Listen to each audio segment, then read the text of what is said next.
খোল আছে, কারণ হচ্ছে বর্ষা তো এখন, মাঝে মাঝে বৃষ্টি হচ্ছে, এখানে ওয়েদার ফ্রিকোয়েন্টলি চেঞ্জ হয়ে যাচ্ছে, কখনো বর্ষা বৃষ্টি হচ্ছে, কখনো আবার রোদ উঠছে। আর পাহাড় তো এমনি মায়াবী, যার নিজস্ব কোনো ঠিকই নেই, কখন কোন মায়া দেখাবে আমাদের।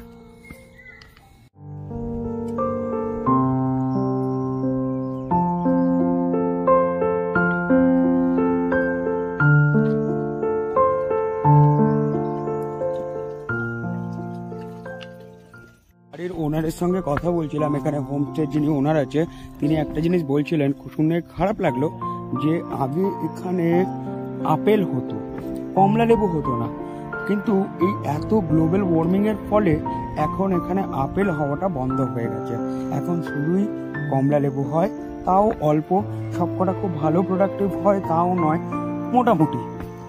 তো এটা শুনে খারাপ লাগলো, এর জন্য কেবল দায়ী আর কেউ নয়, আপনিও আমিও।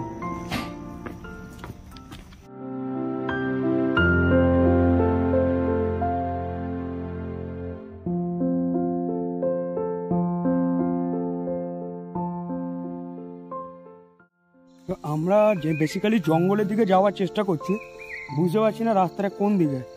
ঠিক আছে, জানি না যেতে পারবো কিনা, গেলে হয়তো তোমাদের দেখাতে পারবো।